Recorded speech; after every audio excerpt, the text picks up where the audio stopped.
Everybody, welcome into the Windy City Breakdown, a brand new sports podcast here.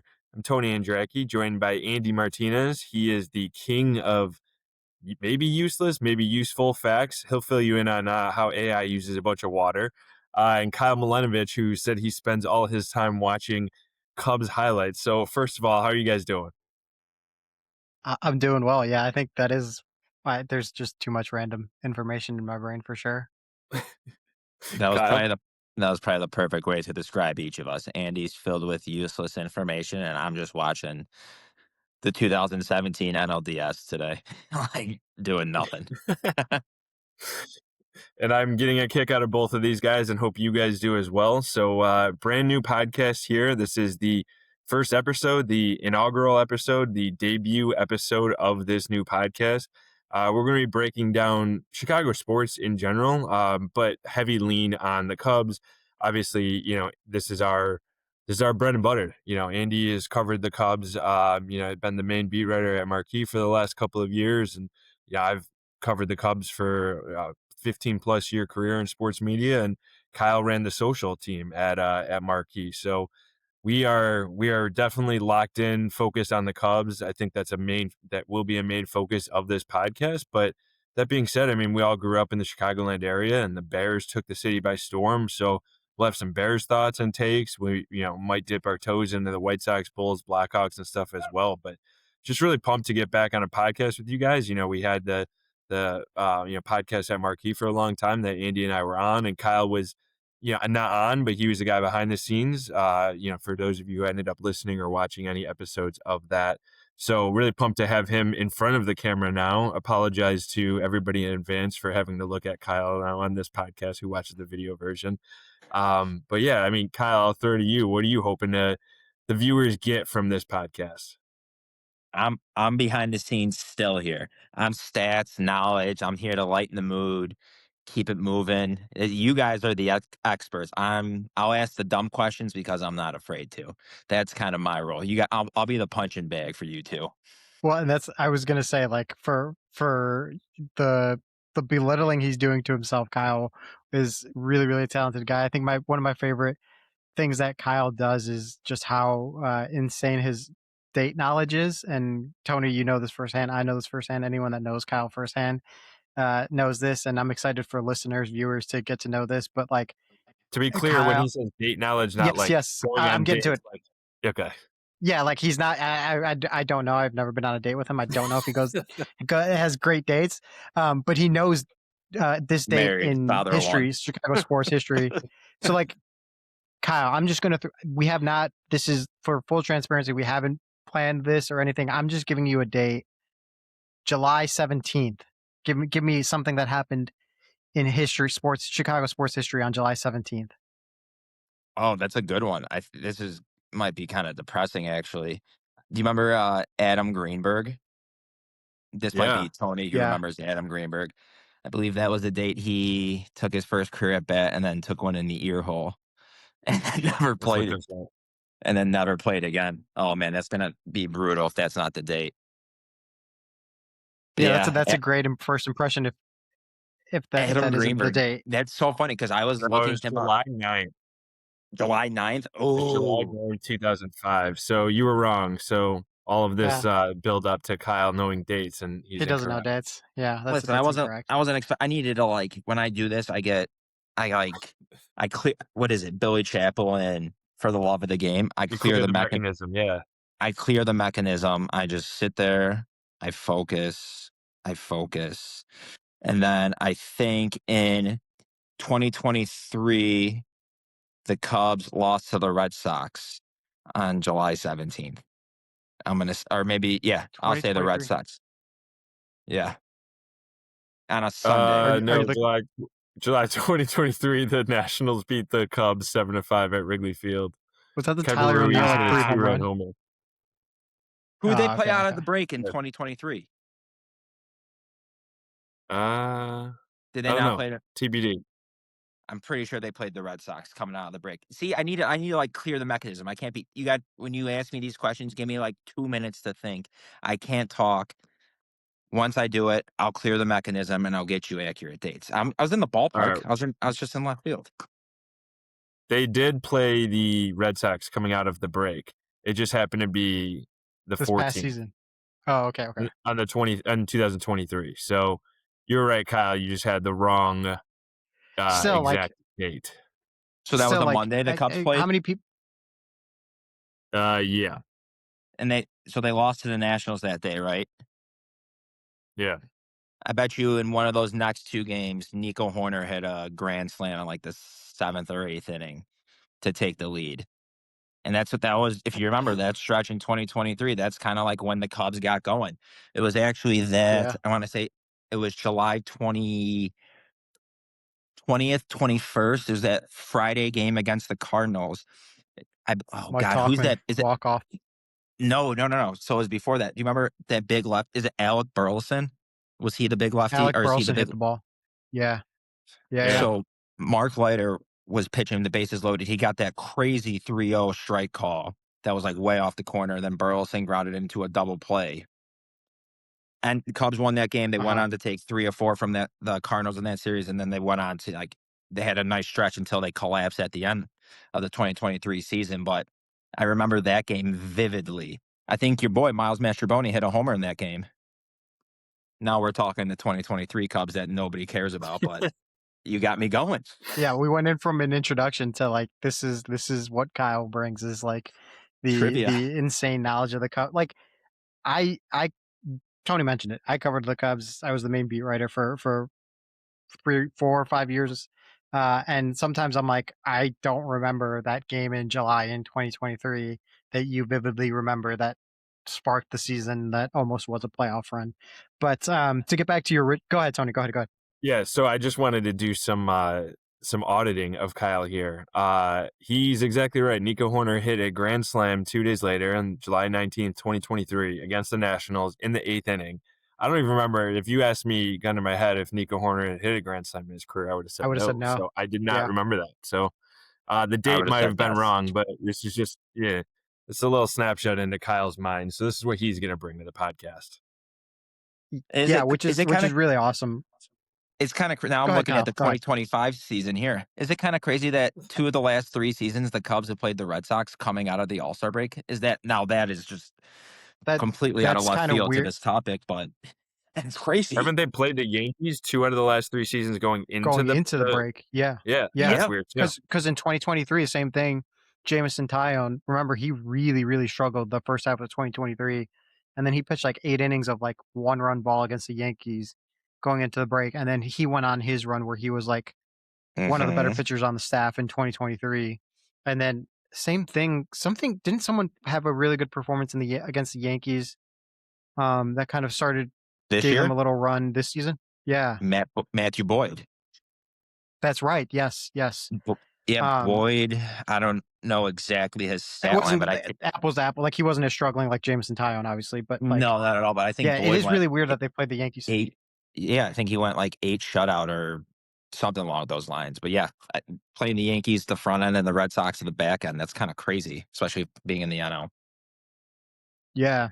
But yeah, so like that's obviously what Kyle's going to bring, and I'm excited to have that voice of like of fandom that like Tony and I have talked about it. Sometimes when you're in the grind of the beat, when you're around the team, you kind of forget like what exactly is like the everyday fan thinking. And I think Kyle was great at being like, hey, why isn't this guy playing, or why isn't this guy getting a little bit more run at third base, like whatever. Like I'm just spitballing here, but like that is, I think, what he's going to bring. Some of the questions that you as a fan or as a listener might have that you feel might not always get answered. I think he really brings it and keeps us honest in that regards. And I'm really hoping that you as a fan will have an avenue to listen to us and appreciate what we can bring with our Cubs knowledge, with our Cubs expertise, analyzing the Cubs. And I think what we hope to do doing this weekly, maybe sometimes a couple times a week once the season starts, is to kind of bring you like the level-headed reaction of like, hey, this is what's going on. I think it's really easy to fall into the trap of like someone went 0 for 4 and you talk about that game and you're like, he went 0 for 4. He's in a slump. He's really struggling when like that's baseball. Like every guy's going to have an over 4 day, or every day, or a lot of guys are going to have 2-3 hit games, and I think we're going to keep that level headed perspective, to analyze what's going on for what's going to be a really really big and potentially fun season for the Cubs. Yeah, and stay tuned too. I mean, like Andy said, we plan on rolling out these podcasts at least once a week, and we're gonna have some guests that will roll in for some interviews too, bring different perspectives, different voices into the mix. So we're really pumped. Hope that you guys all join us for the ride here as well. But let's get right into this here. You talk about the Cubs, and obviously this is a big time of year. I mean, we're first week of February now, so like we're right around the corner. Pitchers and catchers are reporting. It's a World Baseball Classic year, so everything is a little bit sooner this year. Everybody's reporting a little bit earlier. So that for all intents and purposes, that the off season's coming to an end. Now, I know that being said, there's still quite a few guys who have to sign. Some big names, even like Framber Valdez is still out there. I think from the Cubs' perspective, they seem mostly done. Maybe there's a little smaller move here or there, but yeah, I mean, trading for Edward Cabrera, obviously signing Alex Bregman, those are the two headliner banner moves that they've made this offseason. But Andy, we'll start with you. I mean, let's recap this Cubs offseason. What grade would you give what Jed Hoyer and company have done this winter? I'd probably give an A minus. I think there could have, and I think this is just me like having been around a 162 and knowing that like you just need so much pitching, and I give it the A minus because Edward Cabrera is like the front of the line potential rotation starter that they needed for sure. That's what you needed to add, but like beyond that, I feel like there's a lot of like question marks with the rotation. Like what is Matthew Boyd going to be? He pitched so many innings last year, more than he had in the previous, or as much as he had in the previous 5 seasons of his career. Is he going to come back and be an all-star caliber starter? What's Shota Imanaga, right? There were so many questions with the qualifying offer. What's he going to be like coming into this season where the Cubs season came down to one game in Milwaukee where he was lined up to start and he never even pitched in the game. Like, and now he's expected to come in and be a key member of the rotation. What's Jameson Taillon going to be going into the last year of his contract and also pitching in the WBC for Team Canada? Justin Seal was a Cy Young candidate in 2023, but like, is he going to be that level, or what's he going to be coming in? So like from that perspective, that's where I go give it the A minus, because like I would have liked to have seen maybe some more starting pitching additions, whether that's on like the lower end of names that like provide some depth and some cover and create some of the good question marks. Like I would argue that in 2025, the most valuable pitching signing, not even Matthew Boyd, would have been Colin Ray, because I think Colin Ray saved their pitching staff throughout many parts of the season. And it feels like there wasn't that kind of addition this season. So that's why I give it an A minus, because like you upgraded third base tremendously with Alex Bregman, and to a certain extent maybe filled some of the void that you're losing with Kyle Tucker. The bullpen has been remade and on paper looks fantastic, especially given how it was last year at the beginning of the year. So from that perspective, I give it an A minus. And who knows, maybe as we've seen, there's more additions come once spring training actually starts. Yeah, Kyle, what have you thought? What would you grade this Cubs offseason? How the hell am I supposed to follow that up? He took all the answers. I mean, come on. Well, I wanted to ask you guys. So you brought up pitching, and yeah, like the old adage is that like you can't have enough pitching. So if the Cubs were to sign another pitcher, what type of pitcher would you be looking for? Would it be starting rotation? Would it be kind of a swing man where it's a Colin Ray, a Sod type, a bullpen late end of the game type of guy? Who are you thinking? No, I mean, I would look at rotation depth, just because like going back to those rotation options, like what happens if there's an injury in spring? We saw with Javier Assad last year, right, where it's like this guy's going to be competing for the fifth starter job, and then he had the I believe it was an oblique injury that caused him to miss the Japan trip, then caused him to miss the start of the season. Then, I mean, he didn't come in until the back half of the season. I think it was like come August when he finally made his season debut. What if that happens? What if Justin Steele hits a roadblock? What if some of these guys struggle? Kate Horton, right? Like what if he's never gone through a season in his pitching career really like he went through last year? What if he doesn't bounce back? Like I would just like to see. I would have liked to have seen like another addition that kind of bolsters that rotation. And I know that obviously creates some 40-man questions with guys with options and 26-man roster, but like you want to have that depth. You want to create those tough decisions that give you an option because the season's a grind. Yeah, to me that's interesting because like I'm looking at the Cubs depth chart right now, and they have one, two, three, four, five, six, seven, theoretically 8 options to start. And the name that When Steele comes back, yeah. when that's correct, when Justin Steele's healthy, and you guys would have a better timeline on that than I would. But the name that's keeps floating or that I've seen been floating out there is Zach Gallen. And like me personally, I think it's the name is great. Like, yeah, of course. If the Cubs sign Zach Gallen, don't get me wrong, any move that Jed and Co make, I'll just get on board. Like I'm ride or die. I don't care if it's the worst move on the planet. Like I don't care. I'm on. But like, does Zach Gallen actually fit into the Cubs roster or into their plans for 2026 and beyond? Like to me, it just and maybe Tony, maybe you have a better answer on that. To me, it just doesn't make sense.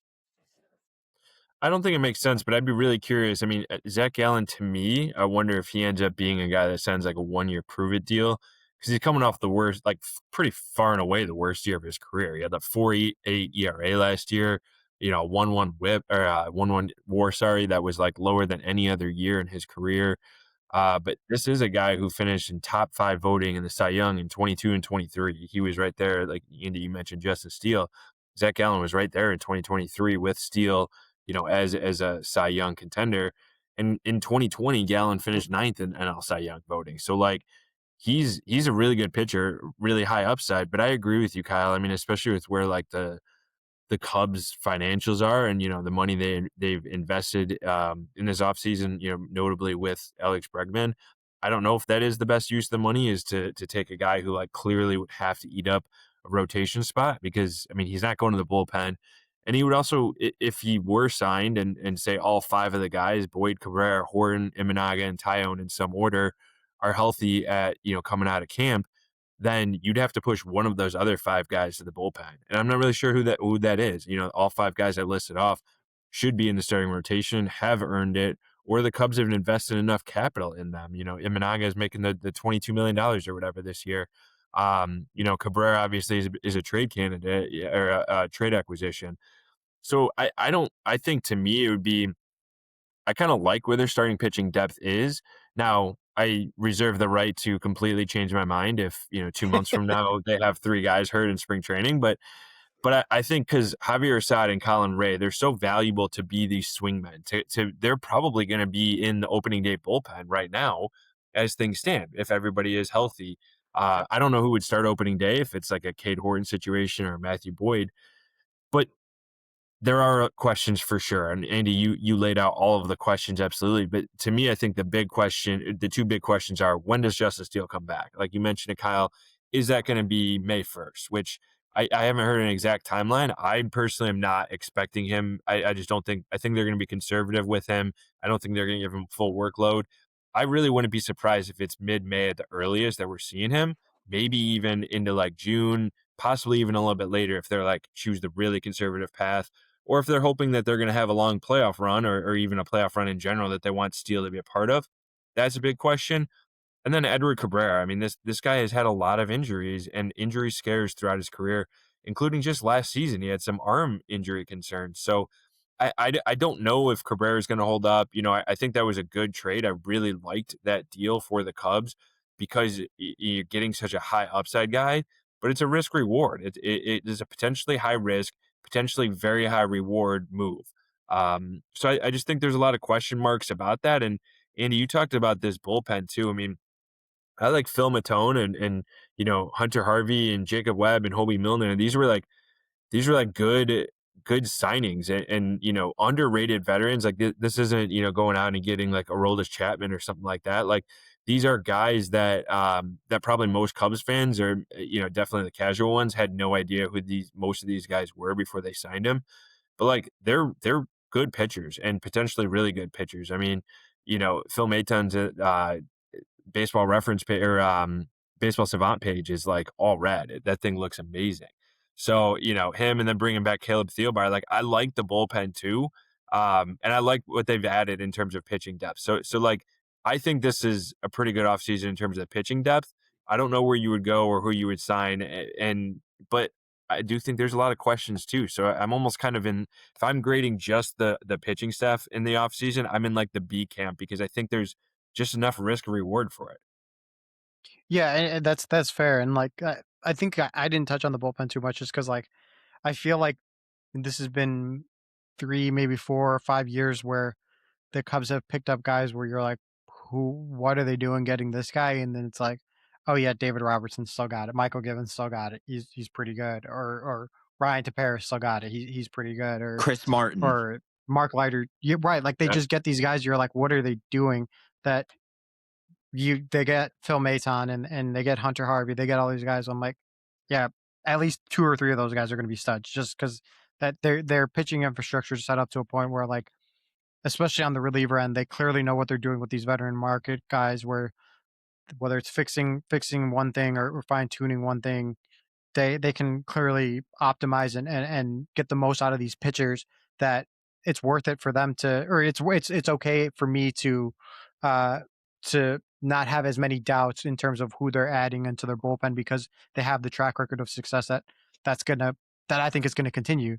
Now, like you said, I reserve the right to freak out in September or in April or May when all those guys are struggling to be like, hey, yep, why didn't they sign more guys or something? But at least on paper, given their track record, you're okay with what they've done in the bullpen department.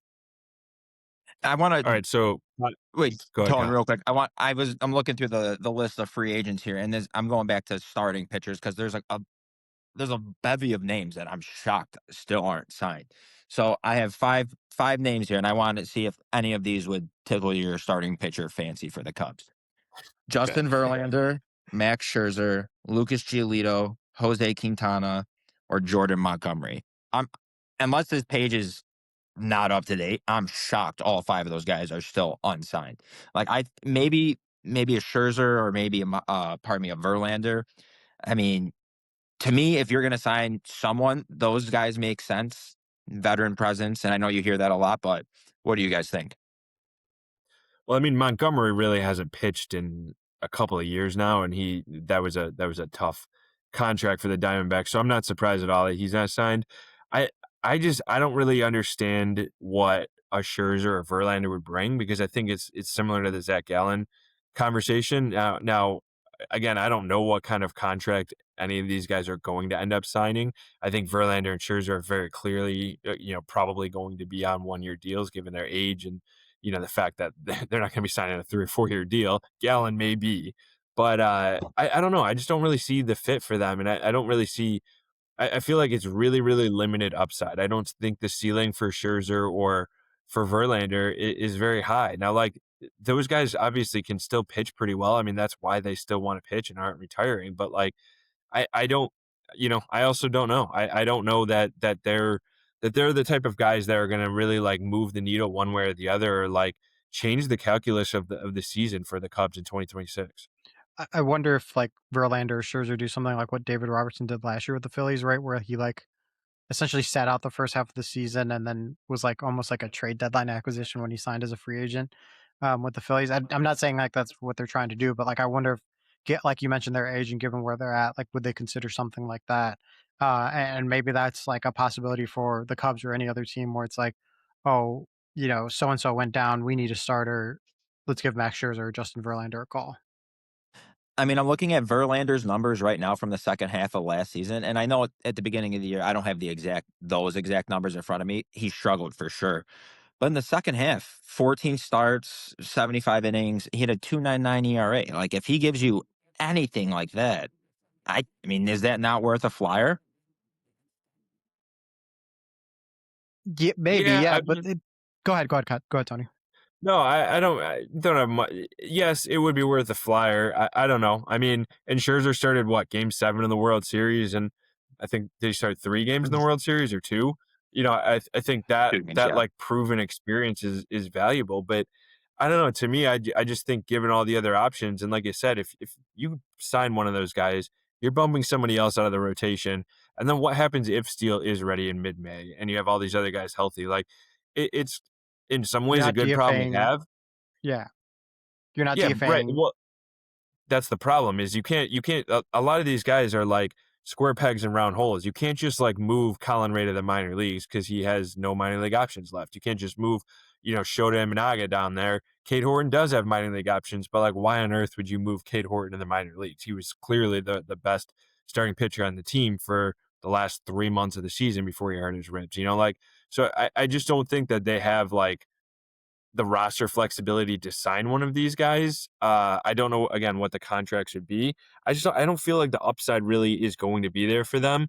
But yeah, I mean maybe if they had not traded for Edward Cabrera, I think this would be a different conversation. The fact that they already have Cabrera, the fact that they have Steele coming back, they have Colin Ray and Javier Assad, which right now we're not projecting to make the opening day rotation. I feel like they have enough depth and go out and get, maybe a lesser named guy. Because if you sign a Scherzer, you sign a Verlander, there's fanfare that comes with that and kind of like guaranteed starting rotation, I think, with it too. Like what I was gonna say is like Jose Quintana was a very nice pitcher for Milwaukee last season, and if he just decides, hey, I'll take a minor league deal with a spring training invite, like if he's at that point, that's the kind of additions you want to be adding, right? It's you want to be getting some of these guys on these minor league deals with big league invites where you pitch and if an injury goes down, you have that guy ready to go. Or if he looks really, really good and maybe something else happens, like you have that flexibility. That's kind of like the additions I've been hinting or would like to see. Some more of that minor league depth that provides options in spring where injuries happen. The problem usually with those kinds of additions, though, like if Jose Quintana in this hypothetical situation were to take a deal, like he's the kind of guy where if you're signing him into a minor league deal, it's kind of one of those like wink, wink, nudge, nudge minor league deals where like you're going to be on the big league roster. And again, Yeah. going back to what Tony said, what I've said, like the Cubs just don't have that exact flexibility. Now, if you have someone who like has maybe not pitched as much in the major leagues or has struggled more and you're okay cutting him in spring training or sending him to Iowa and he's okay with it, then that's a whole different conversation. Sorry, I had to take a second and plug my charger in. Started to die on me for a second. And I thought we were going to lose half the podcast there. But yeah, no, I think it's a good conversation. Good question to ask in general. But Kyle, going back to the grade thing, Andy, your grade was what, A minus? A minus. Or Yep. yeah, Kyle, what would your grade be? And you can say lower, or you can add. If they signed Justin Verlander, it'd be an A plus. No, I mean, I don't know what an A plus would look like, to be honest with you. I mean, to be honest, even I if don't know. they re-sign Kyle Tucker, like I think an A plus would have been like you sign Kyle Tucker, you sign a top end free agent, like maybe a Dylan Cease or I don't know. There And wasn't then really traded like for Edward Cabrera. yeah, right. And then maybe you get somebody else in like a back end of the bullpen type. Like it had an A plus, you got to like blow me out of the water. I think like an A minus B plus is very fair. I mean, you lose Tucker, but then you gain Bregman, and we've talked about it a little bit in the past. Like, yeah, I guess a little dip in production, but at the same time, like what you're I mean, I think in the clubhouse, maybe you guys could speak to this more and just the leadership that Bregman has. Like, it's just something that you can't really quantify, but overall, it'll be like a net positive for the Cubs. And plus, like, if and we could talk about their outfield more coming up here, but like they have everyday starters, right? Like, Seiya hit 30 home runs last year in right. You're replacing Kyle Tucker with a guy in right who hit 30 homers. And yeah, we could talk about Seiya's defense and that play in September 2023 that ruined my wedding, and I just wanted to blow my brains out. But I mean, he's been all right in right field, right? I mean, did he not play in right field He- He's during the been playoffs solid, last and year? I mean, his defensive metrics are honestly have been the last couple of years pretty close to what Kyle Tucker's are. Yes. And would you have said watching Kyle Tucker every day last year? And I'm saying this is just like you guys were in the park. I'm watching on TV. Like I'm more listening than watching because I'm looking stuff up during the games. Like, is Kyle Tucker a guy in right field? And I'm just speaking defensively. Is he like jumping off the page? And I know we're spoiled like with PCA, but when you're looking at Seiya's defense and looking at Kyle Tucker's defense, kind of just to like the generic baseball eye, pretty comparable, right? Yeah, I think pretty comparable for sure. I think the big thing with Seiya is just the like egregious mistakes. I mean, he dropped the ball against I don't remember who it The was, Royals. and was it the Royals in like, what was Oh, that, mid-July or late July? mhm. So and he seems to have one or two of those miscues every year. Whereas Kyle Tucker was just the solid guy who made every play and took solid routes and he wasn't making these diving or sliding plays. But I think Seiya had that nice home run robbery 2 years ago. Against the Sox. So like yeah. So I think you're not losing anything defensively. Offensively, it's really the whole thing is really interesting. And there's again, it goes back to my grade, I think, would be a B or a B plus for the Cubs off season. And it really hits on the crux of this is the question marks of all of this. And exactly into what you're saying, Kyle, of like, are you really losing much with losing Kyle Tucker? Like if you're taking first half Kyle Tucker last year, yeah, you're losing a lot. Like So you're much. losing a ton, like a shitload, really, in terms of like what that he provided to the offense and the lineup on a daily basis. The second half, hardly anything. I mean, when he was out there, his performance really suffered. Obviously, he had the calf injury, but he had the hand, and we will never really know how much that impacted him. In the whole second half of the season. But then Moises Ballesteros came up, looked great in September. I mean, there were a lot of Cubs fans, and maybe even they sort of had a case of saying that Ballesteros should have been in the lineup in the playoffs. Sometimes maybe even over Kyle Tucker. So I don't agree with that. I think still you play the guys and you play a veteran like Kyle Tucker, but that's more just to underscore the fact that Ballesteros was playing well, was a good hitter in September, and illustrated all the skills that he had in the minor leagues that made him one of the top hitting prospects, the guy that the Cubs love as a bat. So you have him at DH. We already talked about Seiya versus Kyle Tucker in right field. I think there's a reasonable potential that your lineup is as good right now as it was in the second half of last year. Then you add Bregman in, and you factor in the fact that like Matt Shaw now plays this multi-utility role, where maybe he plays second here, or he plays second and Nico goes to short, and Dansby gets a day off, or Shaw plays DH against left-handed pitchers or whatever. I just think like Craig Counsell now has this kind of like this like jack of all trades, this utility player, this sort of Javi Baez 2016 type of thing. I'm not comparing Yes. Shaw and Javi, but you have That's what I was this like thinking. this guy. Were you? Okay. But I like that, Honestly, and that's guys. why I like adding Alex Bregman. And I'm really curious how Bregman produced on the field, but we hear so much about him as a leader. I haven't seen it firsthand, so that's going to be one thing that I'm going to watch. And however often I'm in the clubhouse talking to those guys, like I'm really focusing on how Bregman really helps lift this team up and these leadership intangible things, how they translate on the field. So these are question marks. These are why I have this like B plus thing, but I think it could work out really, really, really well for the Cubs. I was gonna say to the leadership thing, like I think, and this kind of ties into what you were saying. Like first half, Kyle Tucker was a huge part of the offense, and I know fans are gonna be like, "Well, you're forgetting PCA. He was an all-star starter and all this." I think PCA's success was directly correlated in the first half to Kyle Tucker's success, Yeah. right? And you can look at the numbers, you can look at the team overall record. Like as Kyle Tucker went, PCA went, and as PCA went, the Cubs went, and the defense was always there, but the offense struggled in the second half, and that's because I feel like it was because Kyle Tucker wasn't there, whether it's protection or whether it's the pitcher had to focus a little bit more on Kyle Tucker and maybe forgot about the 9-hole hitter in the first half who was posting like a 900 OPS in PCA, but PCA's success also a lot of it stemmed from the veteran leadership that they had brought into that clubhouse, specifically in the form of Justin Turner.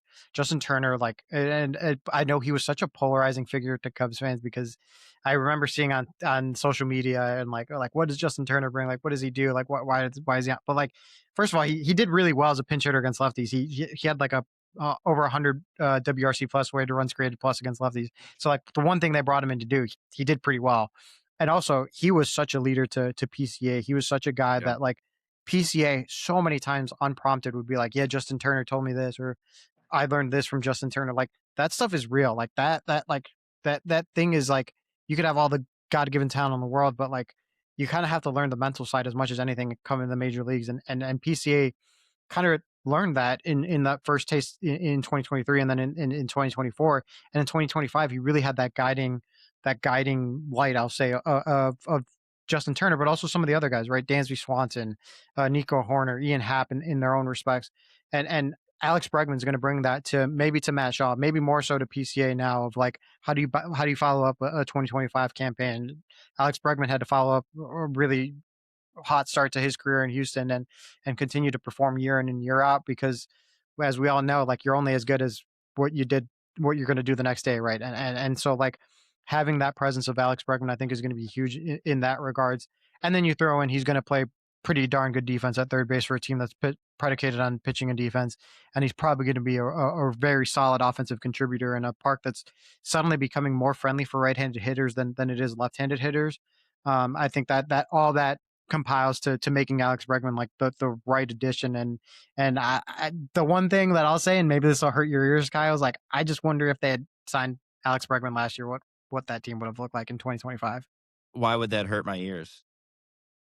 Because I don't know, maybe like we're talking about an NLC Rose. Yeah, like I think they would have. I think they would have probably won the division. Like I think they perform a lot better even better in the first half, and maybe that the second half struggles that came with Kyle Tucker's injuries maybe are mitigated a bit because of Alex Bregman being in the lineup and the struggles that Matt Shaw went through and the essentially like negative or net zero that they were getting from the third base position in the first half of the year is gone because you have Alex Bregman. Like I think it's just like you have a better overall team in 2025 with him in the lineup. So as you were talking about PCA going once Tucker was going, and I want to just throw some stats out there that really back up your argument. So in the first half, they both played 95 games. Tucker slash 280 average, 882 OPS, 17 home runs. PCA 265, 847, 25 home runs in the first half. Second half, when Tucker struggled, 231 average, 730 OPS, 5 homers. PCA 634 OPS, 216 average, 6 homers. So you're spot on. It's like when Tucker was going, I don't know if it took the pressure off PCA to not be the guy. I mean, again, you guys can speak more to that, but how does that work this year? Like, is there going to be another player that needs to step up in order for PCA to step up? And I know maybe that sounds very meatballish, like where PCA should just be able to do that on his own. But I mean, it's a hell of a lot easier to hit when you're the guy before you is hitting, or he's slashing 882 with an OPS, right? Like instead of 647. Like, who is that guy for the Cubs this year? Is it Bregman? Well, I think it's probably just a combination. I mean, I think the signing of Bregman raises the floor quite a bit from this team. And I don't know that the ceiling is like super high, right? I think the Cubs offense for most of the first half of last year of 25 was kind of playing over its head a little bit, right? Like they were 100%. just, runners in scoring position, like everything, like everybody, even down on to Jed Hoyer and Craig Counsell, like knew that this offense, that these guys were not going to continue to perform like that. Nobody really thought that Piquet Armstrong, even though he was playing so well, was going to end up with a 45-45 season and maybe even approach 50-50. Like nobody really thought that, right?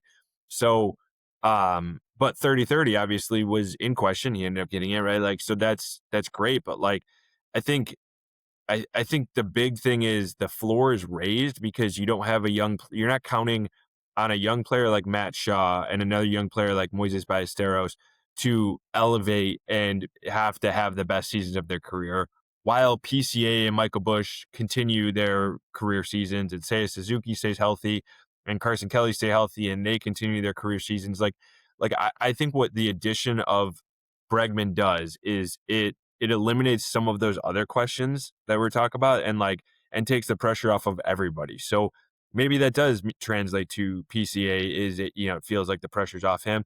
Maybe it's just the fact that he's a young dude who's going to be, in his age 24 season, has had his first full big league season last year and really understands how pitchers are going to, get him out and dedicated himself to like plate discipline and, all these other things in the off season here.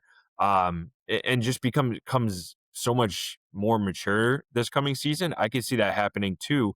But then, like you said, Bregman takes the pressure off. Ian Happ obviously has pretty much been as steady as they come. I think it's just the floor of the lineup is a little different than what it was. And to be fair, what it was pretty much every other time that Kyle Tucker was on the field in his career, except for the second half of last year. he would have been the exact same guy. He would have raised the floor, and probably he was a guy even more so than Bregman of like raising the ceiling too, because he had the potential to be an MVP caliber player. I don't think Bregman is going to win the MVP in 2026. I just think it's going to be a consistent lineup. I think it's going to be a lineup that I don't necessarily see go through these extended lulls, even though that's just a part of today's game right now.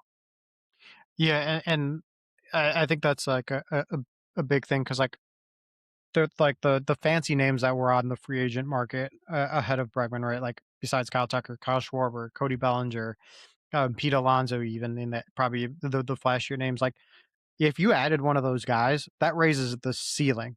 But like I would argue that the floor doesn't get raised like it does with Alex Bregman.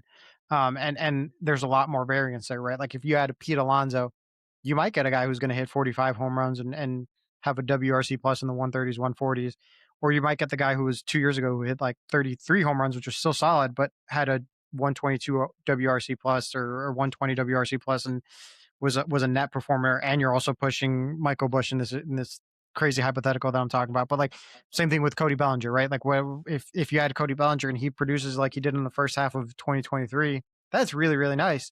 But if it performs like he did in 2024 or the back half of 2023, it's like you're not really improving the team per se. Whereas with Alex Bregman, you might have a campaign where he performs really, really well, but at the base level, you're elevating the floor of this team from like maybe 83 wins to 85, 86 wins.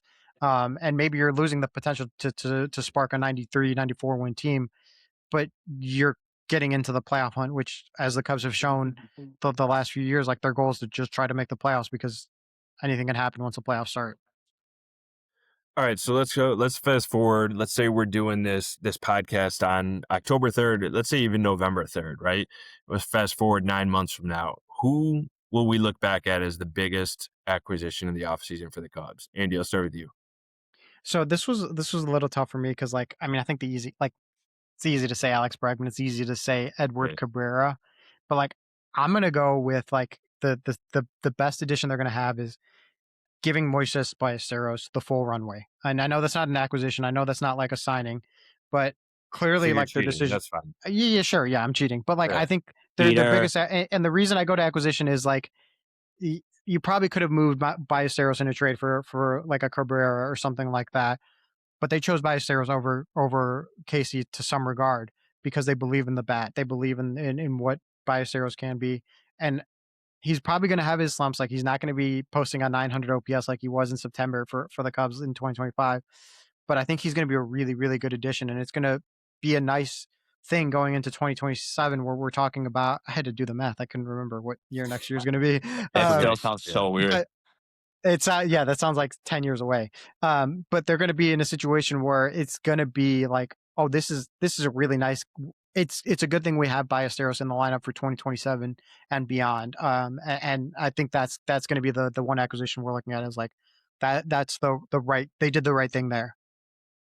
It's such a cop out answer, but I was also thinking about saying Big Mo because I know everything you said was spot on. But I'm gonna answer the question the way it was asked, and I'm gonna say Hunter Harvey. And I think I know that's kind of weird, and maybe I have a soft spot for Hunter Harvey because he came up with the Orioles in 2019 while I was covering them. That's exactly why. But I truthfully think he could be this year's Brad Keller. Like this guy has electric stuff, and I'm looking at his numbers here, and he's shown flashes in the past. As a reliever in 2022, 38 games, 2.52 ERA. 2023, 57 games, 2.82 ERA. Up and down season in 2024. Didn't pitch much last year. 12 games, didn't give up a run. But I just think this guy's body of work. He's an electric fastball. His off speed, I think it works. I couldn't tell you exactly what pitches. I'll be blowing smoke up your ass if I was like, oh, he's got a great slider. But the eyeball test, I think this guy, I'm not kidding.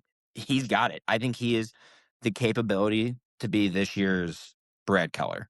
That's my breakout player. All right, I think that's fair. I mean, I think a guy like Phil, Andy pronounced Phil Maton's last name. Is it Maton? Yeah. All right, Yeah. I pronounced it 3 different times I know earlier in the pod. So I was going to say you pronounced it wrong the first time. I was going to correct you. Then you pronounced it right the next 2 times. I'm like, oh, he's got it. And then the last time I'm like, All right, we gotta send you a message so you get it And right. yeah, this is So how do it's you one of those pronounce that's it? like How do you Maton. pronounce it? It's Mayton, not Mayton. Maytone?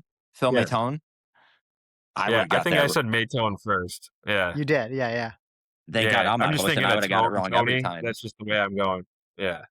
So, Checks all out. right. So Phil Maton, I think he has a potential to be one, but honestly, I mean, for me, Bregman obviously is up there, but like, I think it's Edward Cabrera.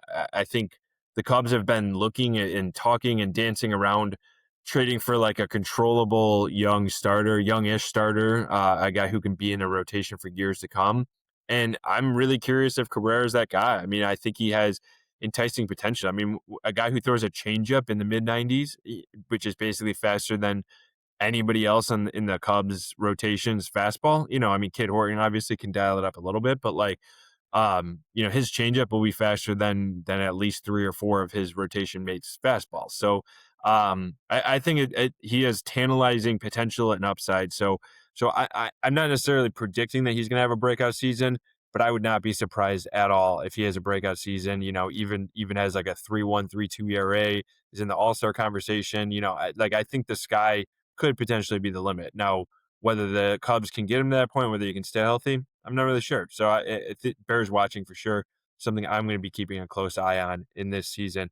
But before we wrap up this inaugural debut podcast here, we're going to go around. We're going to do a new segment. Obviously, everything is new in a brand new podcast, but what we're digging right now in the sports world, what sports stories that we're keeping an eye on, something that we're interested in following. So, Kyle, I'm going to start with you on this one. What are you most focused on outside of Cubs, outside of baseball that we've been talking the rest of this pod about? Ooh, so there's 2 things. I'm gonna go 2 for the inaugural episode. One, and we were kinda talking about it before we started recording. How crazy is the NBA trade deadline? Like, I don't even understand. It's Like, I nuts. don't know Yeah, what the Bulls are I don't doing. understand what it. No clue. Does like Giannis to the Bulls? We were talking about a little bit. Does that make sense? I know it's crazy to think he's 31 years old, but there's a lot smarter people out there that could answer this question. But whatever the Bulls are doing, and just around the league, like James Harden just got traded this for the 4th time in 5 seasons. Like, I just think one, the NBA trade deadline is bananas in the NBA. I think like their free agency is almost better than the season, and just the drama around it. It's a great reality show. And then secondly, and Tone, you're in Connecticut right now. I'm pumped for the freaking Olympics. Are you kidding me? I'm a hockey guy through and through. So I'm rearing up and getting ready to go for a US Canada matchup in the quarters or semis, hopefully maybe the gold medal round. Yeah. So speaking of hockey, I've been asking. I'm in Stamford, NBC's headquarters, covering the Olympics digitally for NBCOlympics.com. So stay tuned for all that over the rest of this month. But everybody I've been asking, I asked the hockey producer and asked other folks, why did Connor Bedard not make Team Canada? I thought that was a really interesting storyline. I mean, he seems like a marketable star. Obviously, in Chicago, he is the future of the Blackhawks franchise. Essentially what it boiled down to is, it seemed like even though he had, I think, a quad injury he was dealing with, they just thought he wasn't the right fit. They needed like role players, I guess, on Team Canada is what they're looking at. This is according to sources here of people I've talked to. But yeah, I'll go next before I go to you, Andy, because that's a perfect segue. I mean, what I'm looking at right now is like Lindsey Vonn, 41 years old, just tore her ACL, and she's still going to compete in these Olympic Games. It's pretty incredible. Kyle, you torn ACL in both knees. Yeah, I'm a 2-time ACL survivor. No big deal. All right, I luckily, knock on wood, I have not torn my ACL. Explain for us what it would be like tearing your ACL. How difficult was it for you to walk 7 days, 8 days after tearing your ACL? And could you have possibly imagined skiing down a mountain on that in the Olympics, no less? Absolutely not. It's not the straight line, like walking, that would be hard. There's, like a couple days of swelling, but that goes away. It's any sort of lateral movement. I remember when I tore my ACL the first time I was in college playing baseball, and I didn't know that I tore it. And I was just taking batting practice, and I'm a left-handed hitter, and it was my right leg, so my front leg. And as I'm just like planning it and turning, every time it was like giving out. And I was like, damn, it just still week from being sprained. Obviously, it was torn. Then I learned that it's torn. I'm like, okay, that makes a ton of sense. So I can't imagine going down a hill and just think of skiing like you're going back and forth. It's a lot like ice skating. You're putting a ton of pressure on your thighs and your knees. And yeah, obviously she'll have a brace on, but when I saw she tore her ACL, but then when I saw you mention it today that she was gonna ski in the Olympics, I was like, damn, that's fucking crazy. That seems like to me that would kill. Maybe I'm soft. Pardon me, I'm soft, but I would never, I would never be able to do that. Not a chance. Not a chance. No. No, I mean, she's a total badass. Like, I love the quote that she had. I don't want to, I'll paraphrase because I don't remember exactly what it was word for word, but it was basically that, like, she understands that her chances have gone down now than they were a week ago or then before she tore her ACL. She understands her chances have worsened, but she still has a chance. And so she's going to take the chance that she has to go out on the Olympic stage in front of hundreds of millions of people and represent her country, potentially get a chance for a medal. Now, I don't think I can't say I don't think she will because, like, I can't even imagine she's going down for this. But, like, imagine the story if she medals at all, if she gets even a bronze, let alone like a gold, or just makes it down the hill without, falling and collapsing on that knee. I think so. Yeah, total badass. I can't believe that she's doing this. More power to her. I'm very, very impressed. I can't even imagine the like spirit and competitive nature that these Olympic athletes have. I also couldn't imagine like the devastation you would feel for knowing that you tore your ACL and like in a competition less than a week before you're about to ski in the Olympics. That's just brutal, really tough luck. So but still that's something that I've had to keep an eye on because of my work for NBC Olympics. But like in general, just think it's a cool storyline. Really, really going to be interested now even more in watching Lindsey Vonn ski in the Olympics. But Andy, what are you keeping an eye on right now? So right now it's baseball related. So maybe I'm taking another cop out, but it's the World Baseball Classic and the the the stuff going on with the rosters, not so much And like the the game insurance, or yeah. yeah, the insurance stuff I think is so fascinating. Like Francisco Lindor is probably not going to play for Team Puerto Rico, which like Team Puerto Rico probably had high aspirations, and now you're losing arguably your best player. Venezuela is going to be without Miguel Rojas because he's 37, which means the insurance isn't going to cover him. And Miguel Rojas isn't like the flashiest name, but like that's a depth piece. And you start looking at some of these teams who are losing some of these players. It's creating like I worry it's watering down the product. And I just remember how much fun in 2023 the World Baseball Classic was, and it wasn't just like Mike Trout, Shohei Ohtani, final at bat in the championship game. Like that was a lot of fun. But like Yeah. before that, there was such a fun tournament. Like every single game seemed very, very fun. I remember going to watch USA Canada in Arizona during spring training, and that was such an electric atmosphere to watch USA play Team Canada.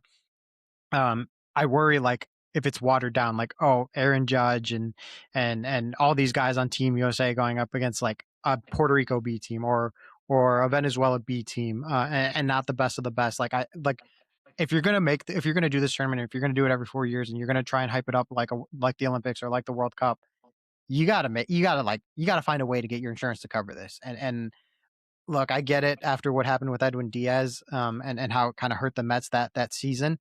But like, Yeah. if you're gonna go all in, you got to go all in. Like, you can't just be like, yeah, we're gonna have this tournament, but like, yeah, these guys that are making like $35 million a year, we're not gonna insure them because like, if they get hurt, like, it's gonna hurt the MLB product. Like, no, you do it, jump it in the deep end and do it. Like, don't wait in the kiddie pool. Like, go all in, make the World Baseball Classic. I've seen stuff where it's like Miguel Rojas had a quote of saying like he's like I don't see the Japanese team being affected or the U.S. team being affected by the insurance.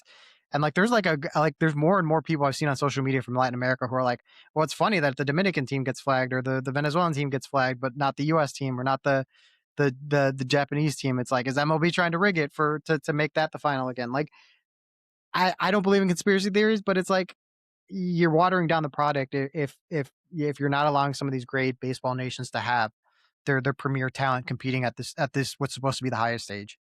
Dumb question. Was this an issue in previous World Baseball Classics? Because I feel like I'd never even heard of this before until maybe a couple weeks ago. No, so what I had been reading is that the premiums of these insurance went up because of because of like essentially kind of like what happened with Edwin Diaz, and like now it's the insurance company that insured the MLB contracts for these players that they participate in the WBC is now being affected. Andy, fill anybody listening or watching in on the Edwin Diaz thing for maybe those who don't remember. Yeah. So in 2023, he was playing in the WBC with Team Puerto Rico. They won a game. I don't remember if it was a knockout stage game or if it was just like a round robin game. And they were celebrating. I think it was a knockout stage because of the celebration. And they all jumped on him and were like got on top of him to celebrate. And he snapped his patellar tendon and he missed the rest of the season. In before he even pitched a game. And that might have been the first year of his contract with the Mets, or maybe his second year. But it was still a really, really tough loss for the Mets that year. Can you imagine? Like, I remember seeing the Rojas quotes a couple of days ago too. Like, just not being insured because you're age 37. Like, that'd be Yes. crazy. I wouldn't like. Obviously, health insurance is different, but imagine like I couldn't get health insurance now because I'm 38. You guys could, but I couldn't. That'd be ridiculous. Well, Kyle couldn't You're because old he's as got the shit. ACL injuries. Yeah. Yes, that is true. That is one of the takeaways. Before this podcast, Kyle and I were just breaking down all the players on the Cubs rosters over the last couple of years that were older than me. Fun fact, in 2025, it was just Caleb Thielbar and Justin Turner. And then Carlos Santana very briefly at the end of the season. Other than that, I was older than every other Cubs player on the roster, which kind of came as a surprise to me. So my first year in covering the Cubs in 2011, only Starlin Castro was younger than me. So feels like a lifetime ago. But No, and right, that will do Wellington it. Castillo. Don't forget about Wellington Castillo. One day younger. Sorry, Wellington Castillo as well. So, Deep. but that I think is a perfect way to end the debut episode of the Windy City Breakdown. Hey, I Our just new want to say real podca- quick, Yeah, go ahead. if you're listening, if you made it all the way through here, drop us notes, drop us like, hey, what do you want us to talk about? Hey, do you want to hear more about this? Hey, I hated this. Like, let us know. Like, give us some questions, give us some feedback. We want to know. We want to make this fun for everyone listening at home. Yeah, Sorry to interrupt. and no, yeah, you're good. We're really looking forward to you guys coming along on this journey for us, or with us rather, and appreciate anybody who has listened to any of our previous iterations of our podcast. Either at NBC or at Marquee, and really appreciate the continued listening and following and watching. So really looking forward to seeing where things go here with our new adventure, and looking forward to having you guys along for the ride. So that will do it for the debut episode. We don't have a sponsor yet, but maybe coming down the line, this podcast will be brought to you by somebody else. So for Andy and Kyle, I'm Tony. Thanks everybody for tuning in.